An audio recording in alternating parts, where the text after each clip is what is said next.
Salut à tous, c'est Yanis qui vous présente le basket européen comme vous l'avez tout simplement jamais vu.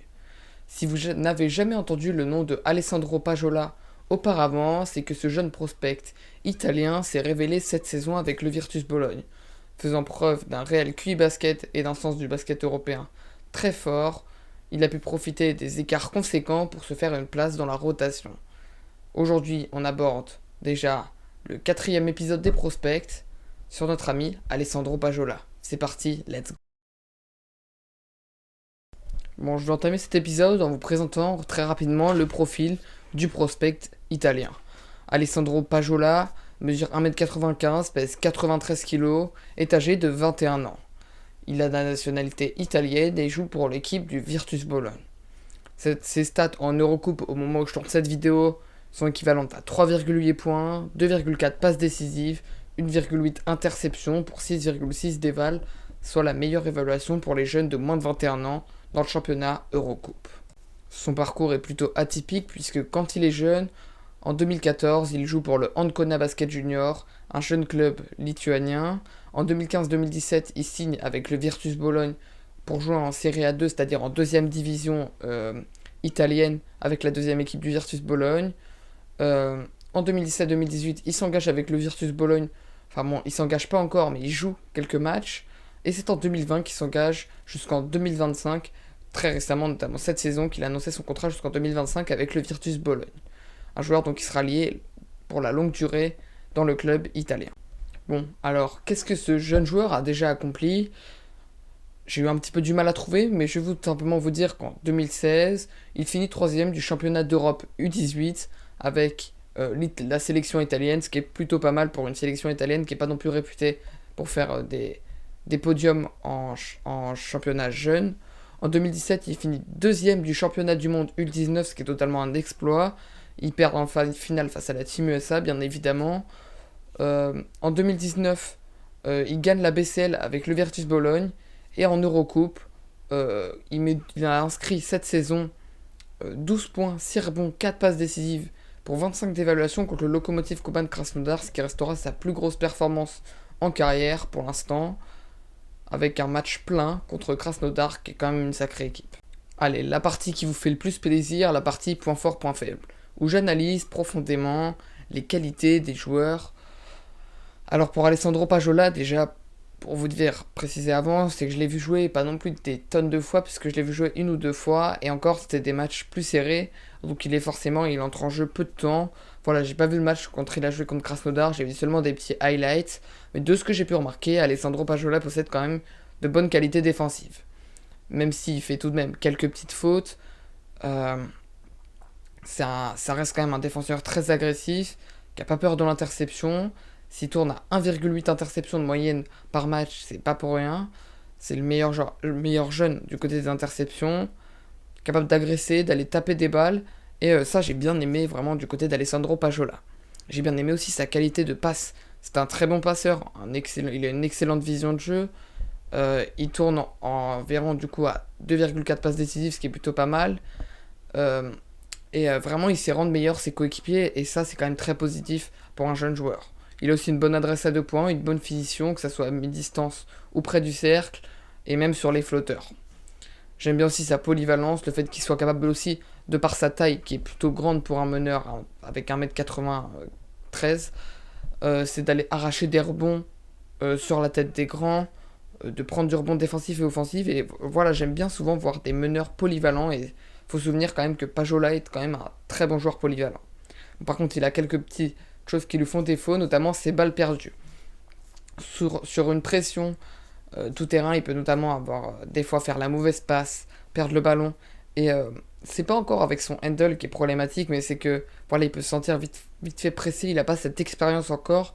Mais voilà, il a que 21 ans, et comme je vous le dis, il va progresser, surtout qu'il est lié au Virtus Bologne jusqu'en 2025.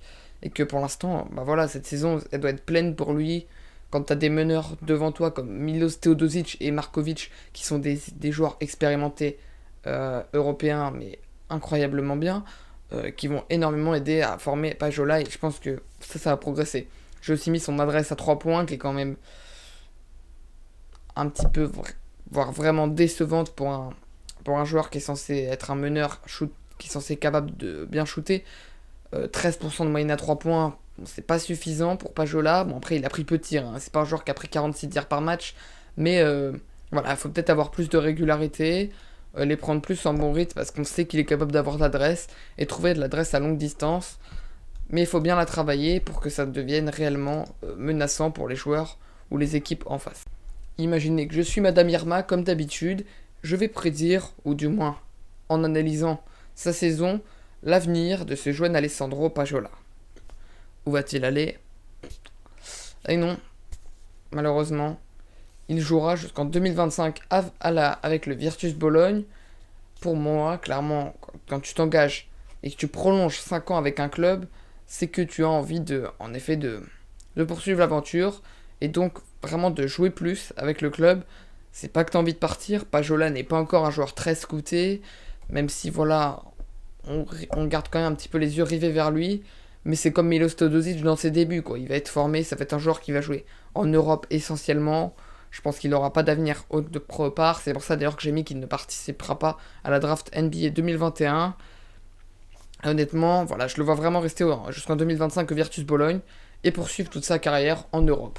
Puisque son jeu correspond parfaitement et colle parfaitement avec le basket européen. Donc voilà, je pense honnêtement qu'il n'ira pas vers la NBA et que l'Europe lui est suffisant pour qu'il aille le plus loin possible à ce jeune Alessandro Pajola. Et ouais, c'est la fin de cette vidéo. J'ai parlé très rapidement de ce joueur. En même temps, voilà, d'habitude, des fois, je développe plus sur la partie à venir, mais dans le sens où son avenir est déjà fixé. À Pajola, c'est compliqué d'aller développer plus loin. C'est pareil pour son parcours et ses accomplissements. J'ai pas pu non plus tellement trouver, mais en réalité, c'est un joueur de sélection, voilà, qui a connu pas mal l'Italie, qui a un formé local, qui va sans doute évoluer dans le championnat européen, et en tout cas qui va rester au Virtus Bologne, et qui va vraiment apprendre des plus grands pour s'imposer le plus en Italie. C'est peut-être pas un joueur qui va rester non plus au top niveau européen, qui va peut-être s'enfermer dans des petits clubs en Serie A1 pour avoir plus de jeux, ou même dans d'autres championnats.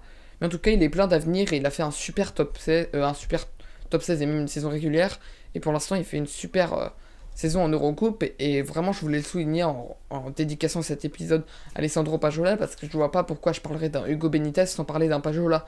Et ça me paraissait vraiment pas logique de pas montrer, voilà, les petits jeunes joueurs qui brillent quand même, tout de même, dans des clubs qui brillent aussi.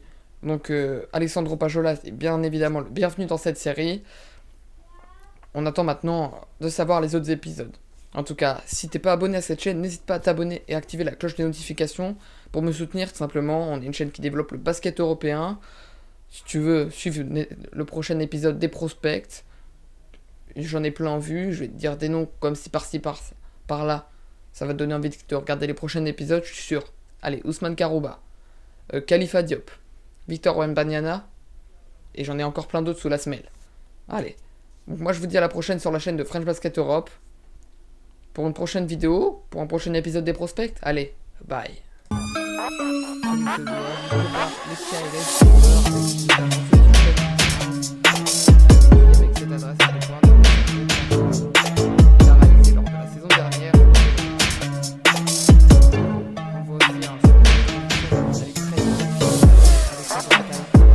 Segment, ça va bien passer les défenses. Alessandro Pajola a énormément progressé, tombé dans le dos de la défense.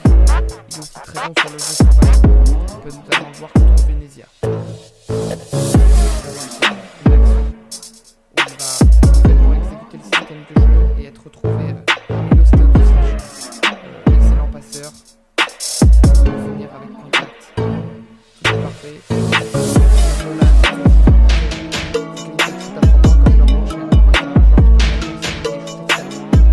Une très bonne finition à 2 points, notamment on peut le voir avec ce jelly layup et cette feinte.